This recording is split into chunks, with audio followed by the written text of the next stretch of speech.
Well, good afternoon, everybody. A very, very warm welcome to this session today on how can the world address the climate emergency. I always feel that at this time of the day, if you're still here, you are diehards, really. So I'm quite sure that we'll have an excellent conversation. And perhaps it's not also wrong to remind you a little bit that we started this morning with a conversation about multilateralism. We also went through quite a lot of conversations about geopolitics. And the word hypocrisy, by the way, was mentioned really quite a lot through the day.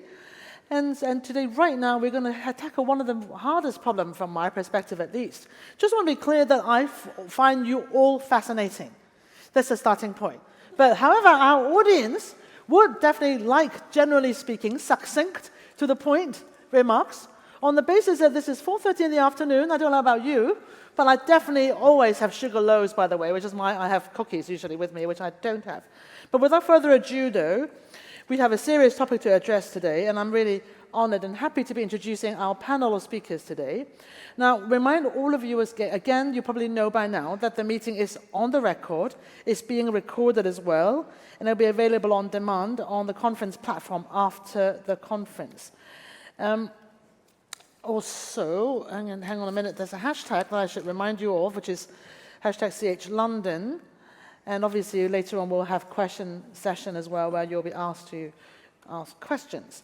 Now, as I said earlier, we started off today with geopolitics, really, and multilateralism. And we know that oftentimes geopolitics is often the conversation stopper nowadays. That we say the word, we stop talking about what's possible, because everything becomes subsumed under the context of competition between superpowers. However, I would say through today, if there is one saving grace everyone seems to point to, is indeed that climate perhaps is an area where some cooperation is still expected, if challenging. And at the same time, it is where perhaps multilateralism isn't entirely seen to be dead, unlike others who declare death in other international institutions. And I'm sure we have today quite a lot of time to hopefully figure this out in the next hour.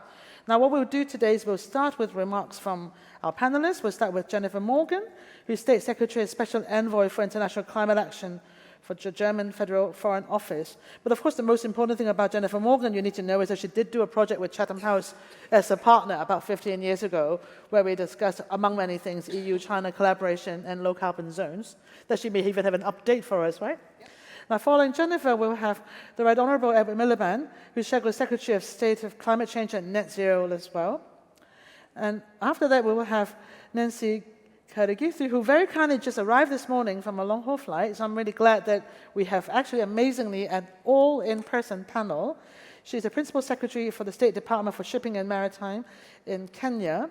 And last but certainly not least, we'll have, for diversity reasons, we have a private sector person here, who is Thomas Andersen, who's the chairperson for Ørsted and Lloyds Register, who bring experiences both from Ørsted as well as Lloyds Register, as well from different sectors.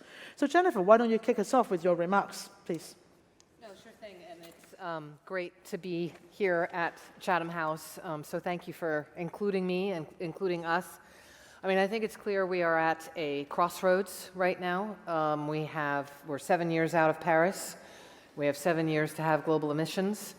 And I think one of the, if I want to start with some of, the on the ground, what's happening, I think the Russian war of aggression has certainly been a wake-up call, and we have indeed accelerated our pace and scale of change in what we're doing to, number one, make ourselves more independent, having phased out all Russian imports of fossil fuels, but also made ourselves, I think, more and economically secure, and looking at our national security. So we're in the thick of it. We have the largest legislative package to scale up renewable energy by 80%.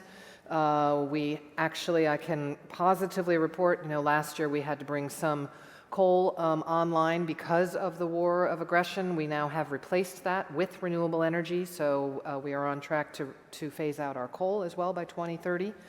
And I think, from a perspective of how does that bridge, I mean, we are doing this for economic prosperity reasons. Our companies are leading the way in making this happen. Today, BASF is opening the first large battery facility in Brandenburg. And there's so much demand for it that the waiting list is 2 years. Our steel companies are out there making this happen. We need now to translate that, and that's what our climate foreign policy is all about, into the partnerships that we're doing with countries like Kenya and others to accelerate the pace and scale of change, and COP28 coming up, looking at, we've put forward the idea of a global renewable energy target based on the numbers from the IEA and IRENA, but coupled with efficiency and a phase out of fossil fuels, but with the finance piece. I mean, this is the alternative development model that we need to be putting forward. And I think that is a core, and one of the questions was, is the international system fit for purpose? I think the climate system, or the climate governance system, is a bridge. It is allowing other conversations to happen. We've just agreed last week a new MOU with China to accelerate the implementation of our actions in this critical decade to keep 1.5 in sight. We also have started a new strategic dialogue with Brazil on international climate action and international climate cooperation, supporting their hosting of COP in a couple years' time. So you do see, I think, that needs to be more efficient, et cetera, but is a space, I think, a bridge where we can work together. But I think the space we really need to change is the international financial system. And that reform, I think, maybe we can come to that, but it's clear it is not fit for purpose. We need the right mechanisms to be getting the investments into renewables, whether it be in Africa, whether it be in India, et cetera. The debt crisis that's compounding all of this, and I'm going to stop there because I know you want us to be short and sharp and everything else. But I think, we are on it. It is hard, but we are doing even the hard stuff in Germany, and we are working hard on a climate foreign policy to engage. We have about 30 different partnerships working with a range of countries, thinking about energy security, raw materials, climate action, and human rights all together. Thank you, Jennifer, for actually, I think the first time someone mentioning 1.5 today, and you mentioned hard stuff, you mentioned money as well. Maybe that's not a bad place, Ed, for you to pick up from Jennifer. Well, Bernice, thanks so much, and it's great to be on this very distinguished panel and to be doing a Chatham House conference, not under Chatham House rules, but on the record. Look, I'm going to talk about Britain in the 3 minutes that you've allotted to me, and then we can talk about the global picture. The one thing I will say, just as a precursor to that, is I think you can only argue, my experience as climate change secretary is you can only argue for international action if you have your house in order at home. Leading by example is the right place to be. So I'm going to say something about Britain. And look, I think there are 3 truths that should underlie the answer to the question of how can the world address the climate emergency. And there are 3 really important truths about the debate today. Look, the first truth is the economics of energy has changed dramatically in the last decade. And that has got to be the starting point. For a country like Britain, renewables are still 3 times cheaper than fossil fuels. So the old argument I'd be making to you in 2008 when I was climate change secretary would have been the long-term economic interests of Britain are served by acting on climate because the costs of inaction are greater than the cost of action. Today, the short-term economic interests of Britain are served by acting on green energy. That's why we've set a 2030 zero carbon power target, because it will lower bills for people, not raise bills. Secondly, the second truth is that the security argument has changed, certainly for a country like Britain. We only imported 4% of our gas from Russia at the beginning of the war, but we were the worst hit Western European country in terms of price. And so that is why, for climate reasons, but also for security reasons, we don't think new exploration of fields in the North Sea of oil and gas is the answer, because doubling down on fossil fuels is not the answer to a fossil fuels crisis. So the reason I say that is that I think there's a really, really important point here, which is that homegrown zero carbon power is the new route to security in the world. Because actually, if you are 90% of the world are importers of fossil fuels, net importers of fossil fuels, you are always going to be subject to the grip of what other states are deciding about the price of energy, the price of fossil fuels. So that's the second truth. It's the new means of security. Third truth, that as Joe Biden has so well demonstrated, this is the industrial opportunity of the 21st century. And you know, there's this whole debate about IRA and the impact of IRA. My observation will be this: the IEA say we need $5 trillion of public and private investment each year between 2030 and 2050 to make the green transition. The idea that it's all going to go to America is nonsense. I actually welcome IRA.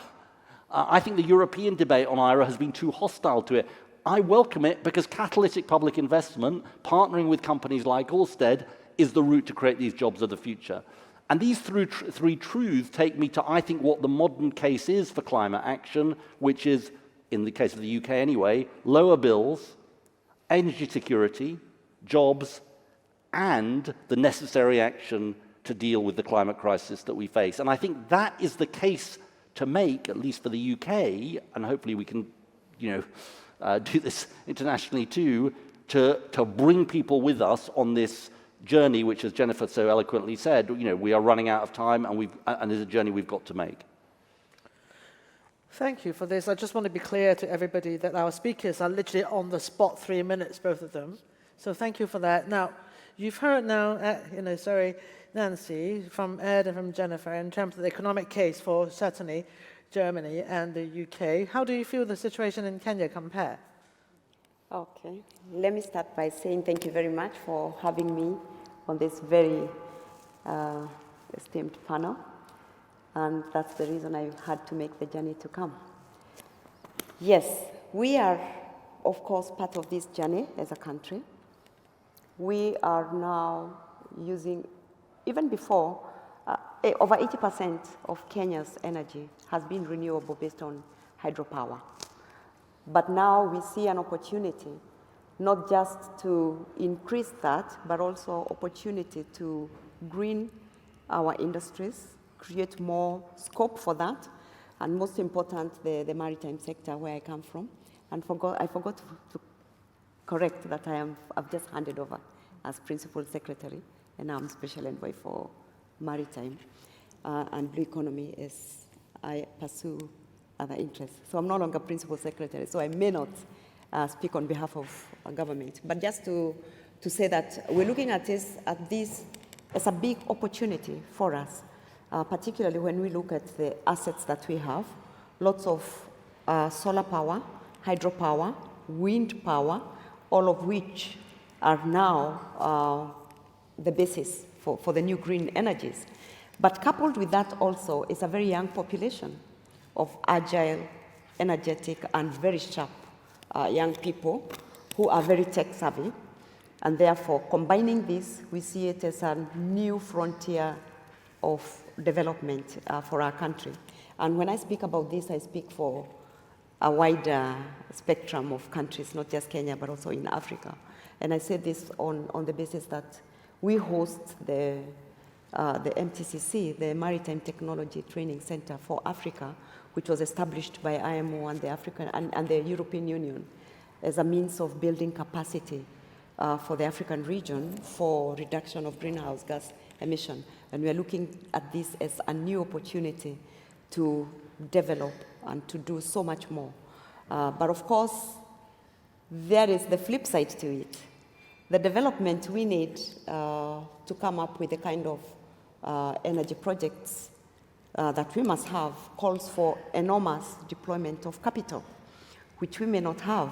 And therefore, when I come here, I'll be speaking about having new ways of raising money, new language and new frameworks for raising capital so that we can now manage to raise the kind of funding that we need to feed into these projects, not just the funding, but also the technical capacity, having incubation of projects and collaboration that goes towards building the capacity of that young population, but also, most important, having projects that tap into those resources right there at source. Thank you. Brilliant. Thank you very much. So, I mean, so far we've got 3 pretty good, at least, stories of hope and opportunities. Now, the private sector is supposed to give us even more, right? Hope. Would you care to weigh in? I will. Thank you. It's an honor to be here. And I thought that the first point to try and look at is to take a status quo on where we actually see a lot of the energy transformation and the opportunities we have in front of us. And I would say, as I sit here right now, I've never seen a time which is actually better. It is politically the right thing to do. It is technically the right thing to do. The population is behind us, so we are in a sweet spot. At the same time, it's also a difficult time. And I think we have to be careful that we don't get too much caught up in the short-term difficulties and forget the overall ambitions. But we have to navigate through the short-term challenges. But we can say now that technology has proven itself, we can scale things, the cost of electricity and so on has come down, so it is a very viable thing. We are challenged now with inflation, with interest rates and supply chain in general. And that is where we need to work in cooperation with many people, and we need to have a different approach where we become more engaged in partnerships rather than sitting in isolation and doing the things. But I really think we need to look at the things through 4 lenses, and I'll just mention the lenses rather than going into the detail of it. One lens is the producer and the supplier of energy. Here we have the challenges with the supply chain, we have the challenges about how do we finance things and so forth in a market as we have it today. And again, do not forget the need for us to have the long-term vision. The other area we should look at is the buyer, the user. And I think we are in a situation where we have seen a big change here. In the future world we are in, we will see big corporates being much more involved together with producers to find solutions rather than it all being under one big umbrella. Some of the big corporates are so big that they nearly make as much CO2 as a whole country. And if we can do that, we can do that faster and better. The third point is distribution. And there we have the supply chain, we have the grid, which is very challenged. We have transport, which is a very important thing that I think we will touch upon, and how we can do that, because we will continue, even if we go through a blue hydrogen to a green hydrogen environment, we still have a lot of molecules that we have to transport. The last one, and I think the one that we often forget, and for me is the most important one, is around making this as a just transition. The energy has to further the just transition. It's also one that needs to build on the skills that was mentioned. And finally, the all-important for me to do this and create a better biodiversity. We need to have biodiversity as an equal part of the energy transformation. Thank you. Well, thank you as well, Thomas, for that. I mean, it's interesting. You are all reminding me of an old quote that I quite liked, which was, someone asked Gorbachev, I said, what do you think about the state of the Russian economy? He said, good, in one word. And someone said, what do you say if you have more than one word? He said, not good. So I'm wondering whether or not we're getting back to a little bit of that, which is that I think overall you all paint a great picture that things are aligned. So in theory, we should be moving faster and doing more. We also know that when we come down to the numbers, we will be reminded later of how they don't really add up. Yeah. And also, I just went to dinner last week, actually, where I swear to God, the whole hour was about why it is impossible. And the word now, if Paris was the story of inevitability, it would seem to me nowadays there's a lot of people who like to remind us the story of realism. What is realistic? Can we really do it? I don't know whether any of you want to pitch in on, can we do it? I mean, Ed, you're looking at me. Jennifer? Yeah, we are doing it. I mean, and the realism to me that I feel every day is the realism of the climate crisis. I mean, I opened up the New York Times last night, and it was all about, my father lives in Chicago, severe health warnings in Chicago from the fires in Canada and the heat dome in Texas. And you know why Texas doesn't have blackouts? Because it has a renewable energy supply that is keeping the lights on in Texas. So I think that's the realism that we have to make sure that we're bringing into the realism about how we tackle it. But, you know, I think can we do it? Well, first of all, we have to do it, but yes, we can do it. I mean, what I have been impressed, I can speak from the German perspective of how our steel companies are advancing on green hydrogen and making that happen and making the investments. How our startups, I was talking to a guy a couple of weeks ago.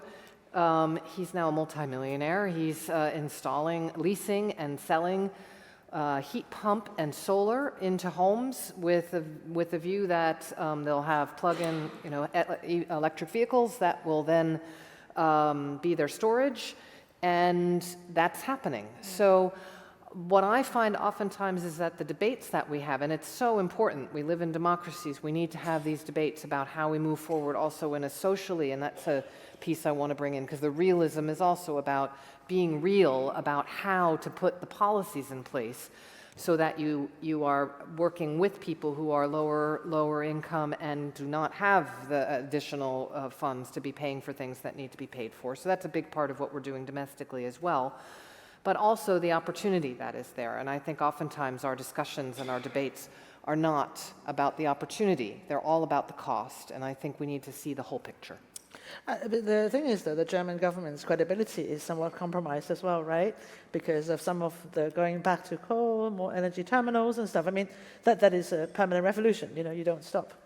But I think the key thing to know there is, number one, I mean, I was so pleased to get the news yesterday, right, that the coal, I mentioned this, but yeah, last year, I mean, we are phasing out coal. 2030 is the aim. We're partway there with part of the states there. But we had to bring some coal online, and that was like around the world, Germany's going back to coal. No, we're not going back to coal. We brought some out of reserve. That has now been replaced fully by renewable energy in a very short period of time. We phased out 55% of our gas, right, imports from Russia. So I think that's where the facts need to actually be put out there as well. Brilliant.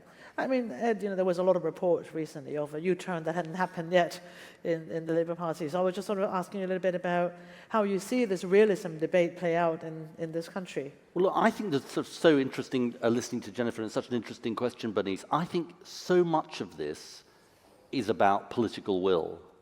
You see, we have this quite stretching 2030 clean power target. And some people will say that it can't be done.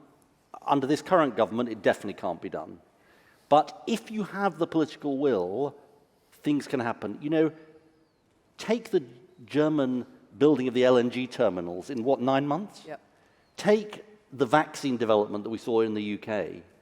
If there is political will, these things can be done. And I think, do we act like this is an emergency? Do we use all the power and resources of government to direct them to make this happen? Or do we sort of say, well, look, we can just sort of carry on as we are with business as usual? And I think that is so defining of whether you deal with these things. I just want to pick up on what Thomas said. I mean, I describe these as the four horsemen of the apocalypse: the grid, planning, skills, and supply chains. I mean, they are, lots of the barriers to what we're saying in Britain are actually barriers to private sector investment. But again, a lot of this is, do you have the political will to try and break down these barriers? Are you willing to expend political capital? And I don't want this to make this party political, but I would observe that unless the government has it as a big priority, you're never going to make these things happen. But COVID, what Germany's done in response to the war, shows that if you have the political will, things can really change, and they can change speedily. I can't agree more, part of me. The other half of me also know that we're living in a poly-crisis, cost of living crisis. So in some ways, my agreement doesn't really matter. It's about how we really sell it to a voter. But just on this point, I really want to sort of emphasize this point. The poly-crisis, the different bits of the poly-crisis, if that's the right word, spokes of the poly-crisis, point in the same direction. Going green is not some expensive luxury. It is the cheaper alternative. Of course, there are long-term costs outside the power sector, but just take the power sector alone, it is definitely, the longer we delay, the more costly it is. If I may, I also want to sort of move a little bit, we've talked a lot about clean energy and power sector, and also I was thinking that because we have expertise on maritime as well, shipping emissions here on the panel, which is one of the hard-to-abate sectors, one of those that is seen to be a bit slower, but also important. We also talked quite a lot earlier today about trade and importance of it, which of course speaks to shipping as well. I wonder whether or not Nancy and Thomas want to weigh in a little bit on sort of action in that area as well. Okay. Start. Let me say that it's possible. We can do it, but we need to rethink and retool our minds in new ways of collaboration, of new ways of partnerships, of sharing. Yep. Because when he mentioned about a just transition, that's exactly what we must have, because we are all at different stages of development and industrialization. While some of us have the opportunity to industrialize clean, we may not be able to do it because we don't have the technology to use the resources that we have. So I'm looking at seeing more in terms of collaboration, incubation projects, and it can be done. In the port of Mombasa, we've already seen efficiencies arising out of some of the points that I've said, relying more on solar, relying more on mix energy and to run the operations of the port. But like I said, it's more of tech inclusivity because we may not have the time or the resources to start from scratch, and we need not anyway, if at all. The technology exists. It's a question of sharing it out. But we must have a just and equitable transition so that we don't leave anybody behind in this journey. And Want to come in? on the question about whether it can be done, I think that's where you started, and mine would be yes, and the scale is very big, but it can be done. And I think we were talking about the need for political support, which is crucial, and it is, I think, political support that creates an environment in which business can start trying and find some of the solutions. So it's about being robust around that and not necessarily picking specific winners, but creating the environment. I think shipping is a good example of some of that. If we want to make that transition, and shipping in some ways are quite far ahead on the difficult to abate industries. And right now they are creating international corridors called the green corridors or the Silk Alliances out in Asia, trying to create this, what is so needed, both demand and supply, because we have had a debate over the last 10 years, which has been supply has been ready, but demand hasn't been ready, or demand has said, where is supply? And we need to bring those two together. And back to my initial point about, I think as we fast forward 3 or 4 or 5 years, we will see big corporates being more of a driver on these things, for example, the maritime industry in doing this. Well, I mean, again, that's good to hear. We also had a panel just now on how do we withstand economic shocks, where a speaker, a professor, I believe, on the panel just said, I walked in at that moment saying that COP was a complete waste of time, he said, because they don't achieve anything. And we also had earlier from Fatih Birol, who was here as well, laying out the sort of his view of the four must that we must see by COP28 to be successful. And he talked about, renewable energy capacity deployment increased by 3-fold, energy efficiency, I think factor of 2 improvement in energy efficiency. Countries must agree on fossil fuel use phase down, and also oil companies, he said, should make commitments so that obviously they will retain their license to operate, and of course, not surprisingly, money that rich countries and must mobilize resources and finances. All of you kind of hinge on that a little bit, and I'm going to use this as a way to sort of ask you, I mean, we know how hard it is to get the money together, right? So I don't think we need to pretend that the 100 billion is anytime soon, necessarily, unless we do some very creative accounting, and we know that it will always be the thing that is hanging there in a way. But so what can we do about that, knowing all of this? And we just hear about the need for cooperation, and yet a lot of cooperation will probably be hinging on an ability to deliver finance for different actors. I mean, don't get me wrong, we haven't figured out how we pay for it here either, necessarily, let alone between countries as well. don't know whether you want to weigh in. Yeah, I can pitch in. I mean, on the 100 billion, look, this is, Germany hosted the Petersburg Climate Dialogue this year, and before that meeting, we in Canada have been doing some work together, brought donor countries together to see where are we on the 100 billion. And we looked at the assumptions of the OECD and what they noted needed to be in place in order to meet that 100 billion. We went around the table, we listened to each other, and I think we feel, based on those assumptions, we're feeling fairly confident that we finally, this should have been done before, obviously, but we'll be able to meet the 100 billion goal this year. And that is just a drop in the bucket of what is really needed. So I think I would say maybe two additional pieces. So one is new ways of working to have joint partnerships. I think Nancy was talking about new ways of collaborating, new ways of having partnerships. So for example, the Just Energy Transition Partnerships, we announced another one last week with Senegal, which is moving up to 40% renewables and has a package there. The Indonesian example of peaking coal 7 years earlier, doubling renewables with a 20 billion public and private partnership. So getting a group of donors together with different financial institutions to work with countries to accelerate, right? I think that's one piece. And we work on that bilaterally with different countries, but also with the social aspects, social and ecological transformation, working with Colombia, working very much so with Kenya, and looking forward to the African Climate Summit that you're going to be hosting in early September as well, and was so pleased to have President Ruto in Berlin recently. But also then, the whole reform of the financial institutions. And we know that the funding is not going to Africa for renewable energy. So I think that space, and there was the summit last week that President Macron hosted, there is room there, not just room, there's a necessity to modernize. So because 100 billion, okay, but that's just a drop in the bucket. We need to actually shift the trillions. I mean, look, I very much agree with what Jennifer said. I'd make 2 points. One, I don't believe COPs are a waste of time. This is incredibly hard. I mean, this is 200-dimensional chess. You know what I mean? 200 countries, each with their own compelling constraints that have to come to agreement. So it is incredibly hard. But the COP is a forcing mechanism.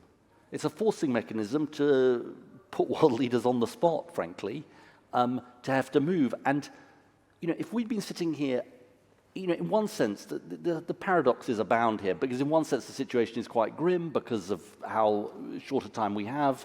We're not on track to halve global emissions and so on. But if we'd been sitting here a decade ago and we'd said 90% of the world will be committed to net zero, we would never have believed that was possible. That's right. And the COP is a contributor to that. That's the first point. Secondly, I really agree with what Jennifer said, both about the 100 billion, but also about MDB reform.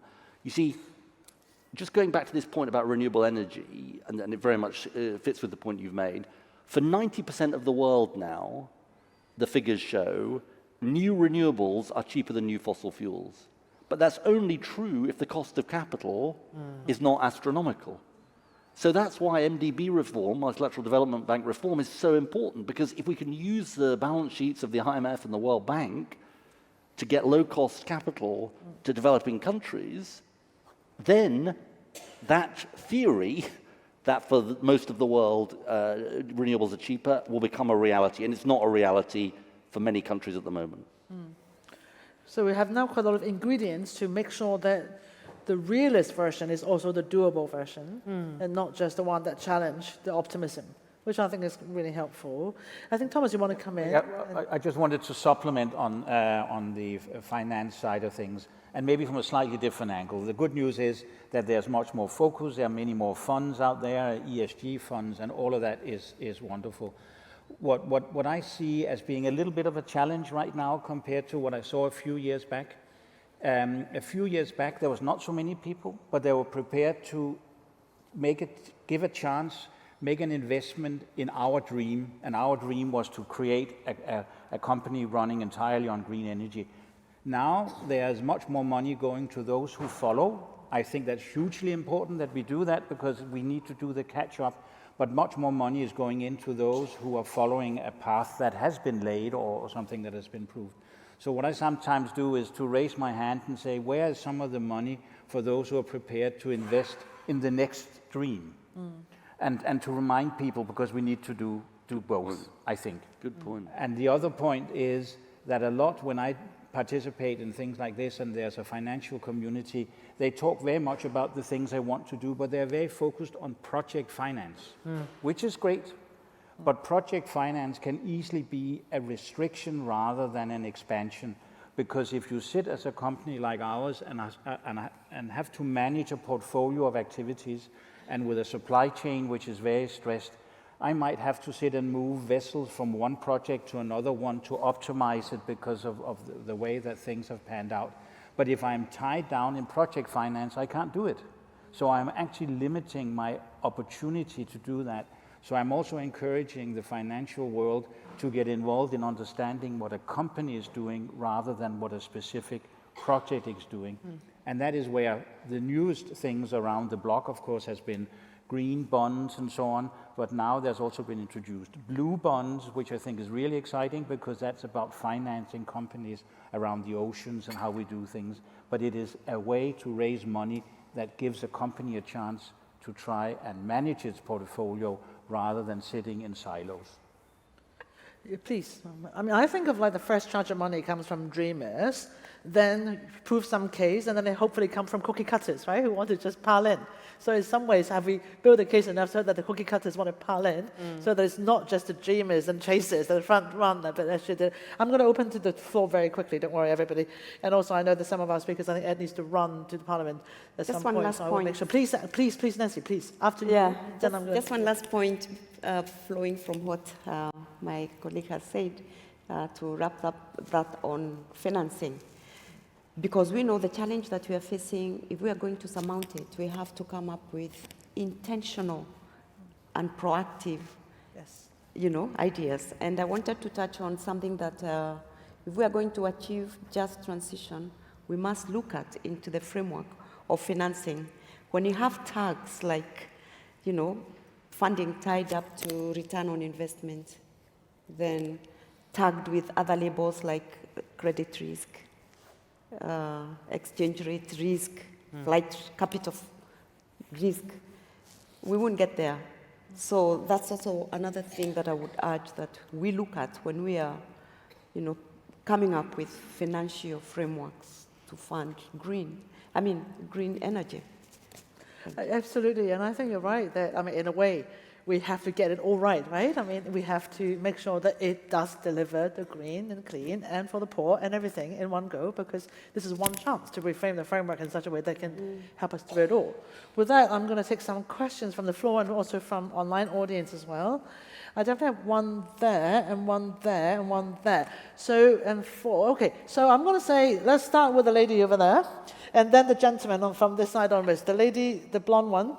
I think I know her, actually. I just realized. Please introduce yourself. That blonde one, yes. Isabel Hilton, journalist, founder of China Dialogue. I yield to no one in my admiration of the way Germany got off Russian oil and gas. Also seen as a strategic error that dependency should have been allowed to be created. And also, there is oil and gas elsewhere in the world. We are, on the other hand, looking at renewable supply chains, which all lead back to one country, which are not easily substitutable because it involves industrial processes which we have either abandoned or never had. How concerned are you about that dependency and the strategic risks in the current geopolitical circumstances that it represents? Brilliant. Now, I'm going to ask who has raised a hand, who has a similar point that want to pile on this point about, are you worried about excessive dependency on supply chain? Okay, nobody else? Great. So, how worried are you? Jennifer, then Ed, then Nancy, then Thomas. Or you don't all have to come in, but it's up to you. Jennifer, why don't you go for, how worried are you, Jennifer? It's for you, really. Okay, I can jump in. I think, look, we've learned of the mistakes and the errors of being so dependent on one supplier, the hard way, obviously.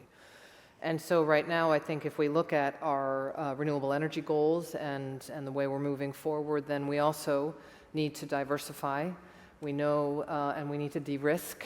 We want to be able to have, and are actively in our climate and foreign policy outreach, thinking through and forging new partnerships, whether it be on critical raw materials, whether it be on green hydrogen, its derivatives, and suppliers working with countries like Namibia, working with countries like Chile, just to name a couple.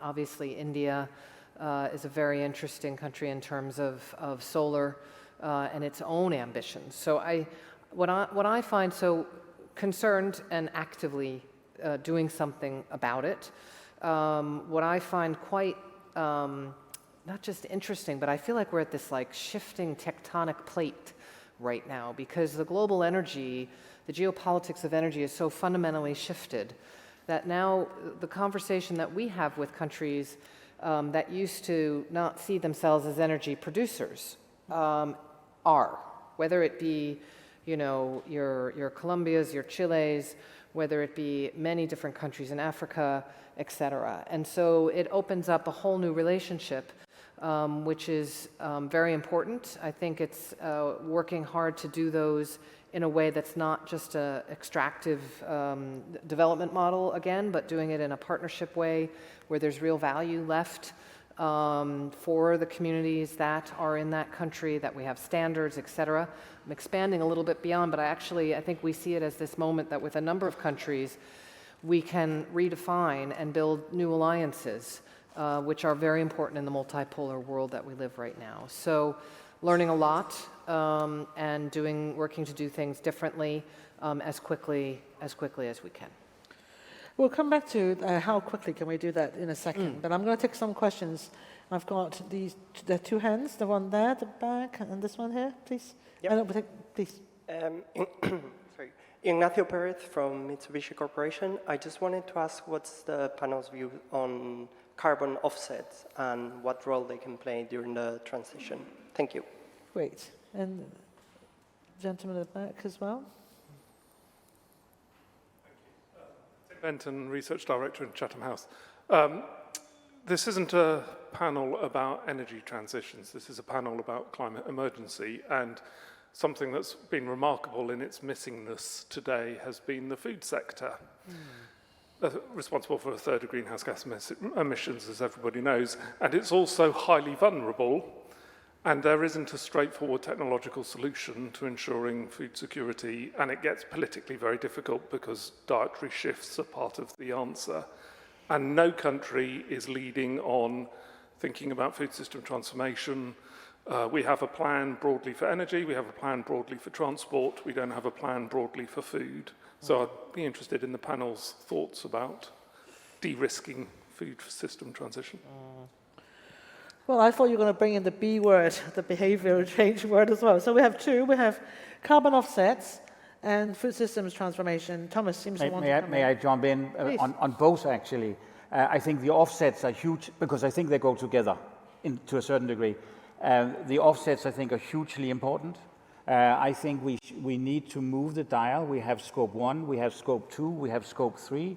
I think we need to introduce scope 4, which is that we have to pay back the CO2 which we have let out.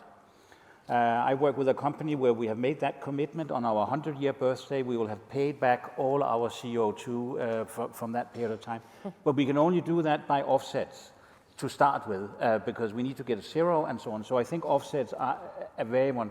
Unfortunately, there are some people who are saying it's a bad excuse, but I think it is the bridge. But the offset goes into food as well.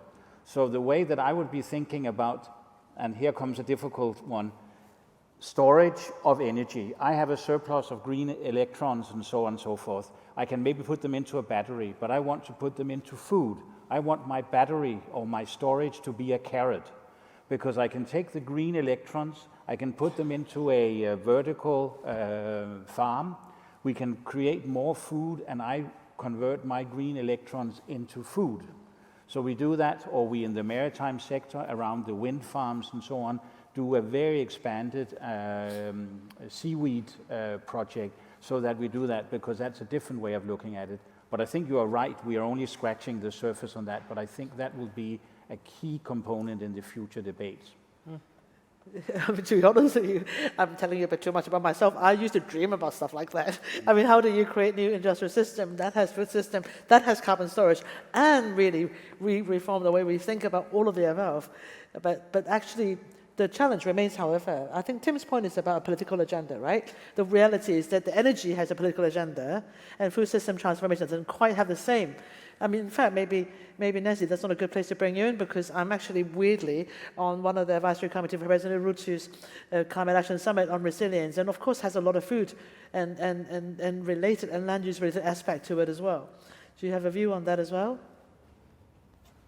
Sorry? Nancy, Yes, of course. Yeah. As one of the countries or regions that suffered from the Russia-Ukraine crisis because of food and over-dependence on grain, I think it's a very important issue and one that should be addressed. But of course, like you say, political will be very, very important. And I agree. Thanks for bringing it up. We must look at it, yeah. Ed, do you want to weigh in? I love, Thomas, what you said. I thought it was really inspiring. I think Tim's point, I'll deal mainly with Tim's point. I think it is important. And look, there needs to be a comprehensive plan for every sector, and it seems to me that is what we lack, one of the things that we lack at the moment. It's on our radar. I mean, I think just on this point about diet, I think I'm right in saying that consumers are already shifting to an extent. I think we can sort of underestimate the extent to which there is some behaviour change that's going on. And the Climate Change Committee in the UK, which is our independent watchdog, hasn't been saying you should do some draconian measures. You're simply saying to government, why don't you do public education about these issues? Which seems to me to be a perfectly reasonable thing. I actually also think that the so-called ELMS payment, which is the payment for land in the UK, which replaced the Common Agricultural Policy, does offer us an opportunity to think about the way that land is used and how it can be used in a way that guarantees food security, but also is part of tackling the climate emergency. So I think, there are some seeds of hope, but I agree with you that there needs to be a comprehensive plan. It doesn't exist at the moment. Can I jump in on Please, that? I also want to take more questions. So raise hands if you are interested. I mean, I agree on the food system part. I think in Germany we are working through a number of different measures on kind of the organic piece, but also on the food waste piece, on the nature protection piece. We have the whole debate in Europe right now on the restoration directive. On offsets, I think if you look at the science, and I think that's a little bit different of a scope 4, I find a really interesting, great idea, because I think it's not about offsets to bring into a compliance market, if I'm understanding it correctly, that would then allow companies to emit. I was in Kyoto. I went through offsets. I don't think we have a lot of time for offsets right now, if that is the model that's there. But if it's the model about taking on a contribution, like a contribution unit, where a company, as part of their net zero goal, follows the guidelines of the UN, the Secretary General's high-level task force that they put forward, those recommendations, that's above and beyond kind of their scope 3. And that then goes into something that countries can then use to contribute to meeting their nationally determined contribution.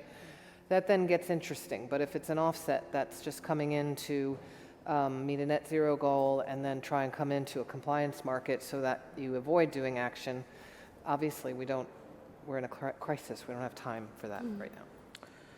Great, thank you. Now I'm going to take another round, and I'm going to take them all at the same time. I've got those two actually in the middle. I think I can see a hand there as well. Very eager one there. But there's two here in the middle. Yes, please. And then that one over there. And I can see another one somewhere. There are loads over there. Okay, so let's start with this. Go, please.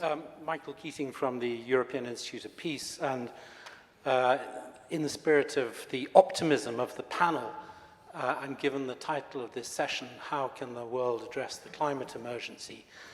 I wonder if Ukraine isn't an opportunity or couldn't be an opportunity as well, not just in terms of reducing dependencies, but it's a disaster from a climate point of view in terms of greenhouse gas emissions, food and energy security impacts, perhaps retarding the amount of money that might otherwise be available to fulfill Paris and COP commitments. But presumably there has to be accountability for this. There has to be clear assessment of the damage, and there also has to be some kind of recovery and transformation plan. And if, as we are told, there are going to be eye-watering amounts of money available for this, and in the spirit of just transition, how do you think this can be handled? I mean, if there's some huge investment bonanza, I'd love to know what the panel thinks. Personally, can I just say, I'm terrified of that conversation, but I think it's a right question. Please. Hello there, I'm Yusuf Hassan from the Africa Programme at Chatham House. I think one thing that hasn't been mentioned, especially in the context of emergency, is loss and damage. Yeah. What is the ambition, of course, for the panelists, for those of you that have the political power to make change, to address that topic, especially with the upcoming COP? Yep. Thank you. Let's take that one as well at the back here. Brilliant, thank you. My question was, I guess, to Thomas. He talked about Scope 1, Scope 2, and Scope 3 emissions, and I work as a sustainability specialist, and we try to, implement all those laws, regulations, and be compliant. But what we see at the moment is a huge sort of inconsistency and scattered data, and lots of companies just refuse to commit to SBTI or any regulations. And obviously we know that, UN Global Compact is a great initiative, CSRD, which is coming up in Europe, is great, but we don't see that massive commitment from the American companies. We don't see investors on board. So I'm quite curious, how can we potentially reduce those emissions if Scope 3 data is even, is not possible to collect, basically? Thank you. So supply chain. So I just want to remind everybody, please explain what you said, just in case not everyone here is an expert on all of this. I think I would like to take more questions, actually, and then go back to the panel, and you can pick and choose how you want to answer them. So there are some here in the front. Yeah. Thanks. David Nussbaum, various things, including being a member of the Council of Chatham House. We've heard excitingly about the scale of investment that's going to be needed to tackle climate change. That, of course, brings the prospect of attractive returns on private capital, but that in turn brings some risks, particularly to the prospect of a just transition. How risky is that, and do you think the risks of climate change mean that we have to accept the downsides of relying on private capital to accelerate the changes we need? Thank you. And there's another one next to him, I think. Yep. Hello, I'm Christophe from the European Investment Bank. So I have a question regarding the financing from the NDBs, because we are the climate bank officially, and we do apply the Paris alignment criteria. So what are your ideas that we maybe should consider to be better? I think this last one I'm going to take behind you. Hi, I'm Samuel Jacquet. I'm from the panel of young advisors here at Chatham House. And kind of to add to, I think, Yusuf's question, there's also the fact that in places where there will be loss and damage because of climate change, there's the potential for migration, and maybe on a far larger scale than we see as a result of conflict. Is the world really prepared to actually deal with the mass of migrants we might actually see as a result of the climate crisis? Thank you. I think that behind you there's one more that the hand has been up a few times. Let's take that. Yeah, and then we'll close it for now. If nobody would kill me, please.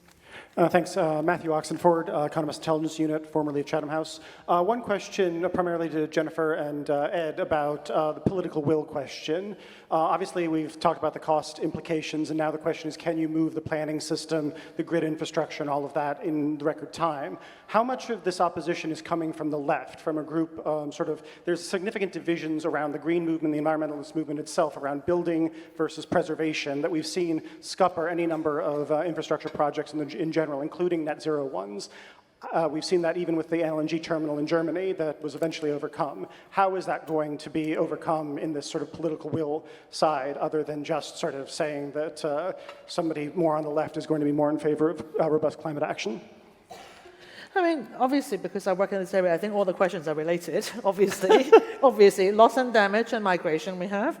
We talk about ideas for MDB reform, risk around private capital, and also where does the opposition really come from? So you talk about political will.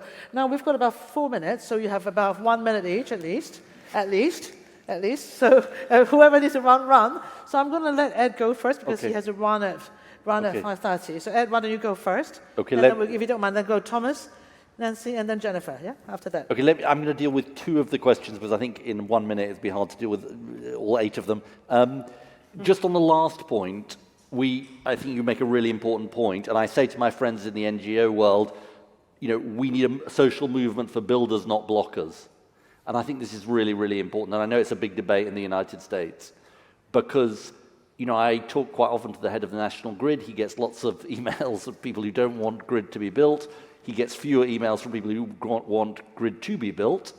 I think there are lots of people who do want it built, but they need to make their voice heard. And I think that is a new thing for the NGOs, to be kind of for things rather than against things happening. And so I think it's really, really a well-taken point. Let me just deal then with this just transition point. A just transition is obviously absolutely crucial to this, to what needs to happen.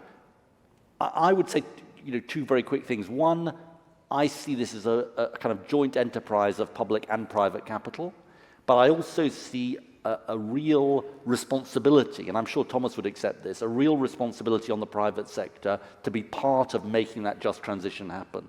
So using the skills of fossil fuel workers, for example, in that transition. And I think there are good models actually from Denmark and elsewhere of how this can be done, but I think it's a really, really well taken point. I mean, because everyone is optimistic, I'm going to push you on one point. Give us something we should worry about? Yeah, and all of you? Oh, I think urgency. I think urgency. Todd Stern, the US climate envoy, said to me actually before the pandemic, are we acting as if an asteroid is heading towards the Earth? No, we're not. Urgency is obviously the thing we should be worried about. Thank you. Thomas, next. Address two of them, what I call the scope 3 or the scope 3. First of all, absolutely agree that the scope and the way of paying off has to be that you do that in addition to your goal to 0. It is kind of paying back. That is huge. Otherwise it doesn't count. And the scope 3, I think, is very much around, and we need to get much better at it because there are so many different ways of measuring. Science-based targets must happen, but it comes back to the finance side of things, because if the financial institutions are also stronger, and we find them right now slightly misaligned, because one asks for one thing, another one asks for another thing. So the pushback that we are trying to do as an organization is to go back to our big lenders and say to them, listen, we just can't comply with your individual requirements because they go counter to each other. So this is what we are going to do, and if you don't like it, we can't say go away, but we have to try and stand our ground, because otherwise we will spend all our time on fiddling around with figures. But science-based targeting, if the authorities and governments and the financial institutions insist on that, then I think we will have a much more level playing field. Great, thank you. Nancy? Yeah, let me add to what has been said, that awareness, lots of awareness, so that we don't have those NGOs with banners that it can be done, so that we come to a common understanding.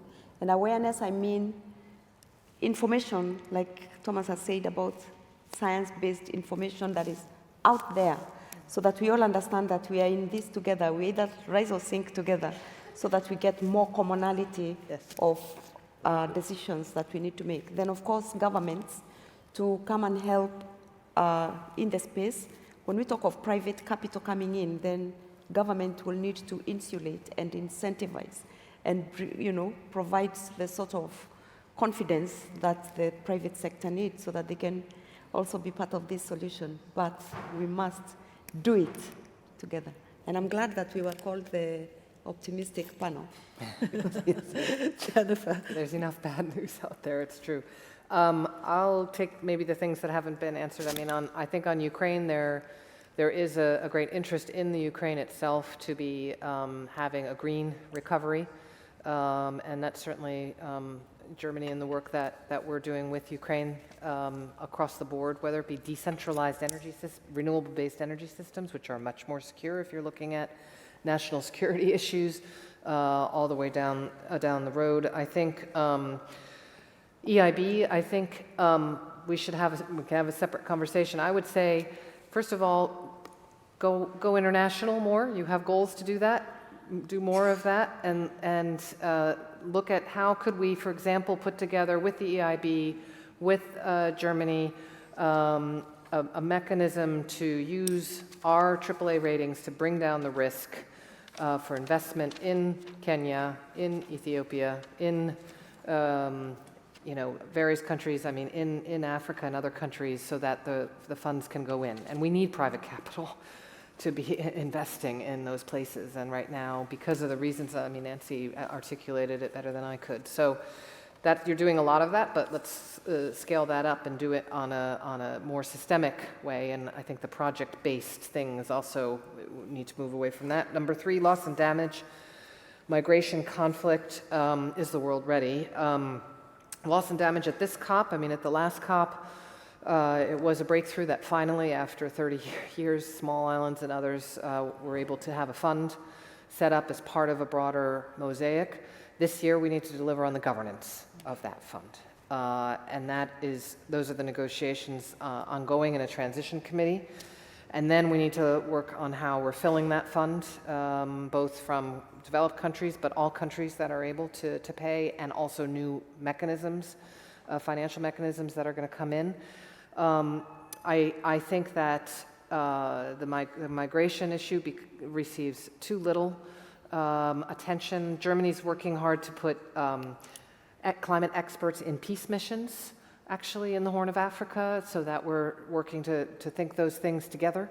But I think we have to be much more aware and work on regional dialogues, work on cooperation and new models on that. And then lastly, I guess I would just say on political will, determination, a lot of listening, and you can't stay on extreme sides. I mean, I know our economics and climate action minister had a lot of conversations with our environment minister about how to move permitting from 7 years to 2 years on wind, right? That's hard work, but you have to find that way, and I think NGOs need to move into that space, of course, to keep the pressure up, because we are in a crisis and the urgency is massive, but we also have to get moving. And so I think that spirit is incredibly important, and we need those coalitions. We need all of society to be involved, and we need to see more of that kind of spirit, I think.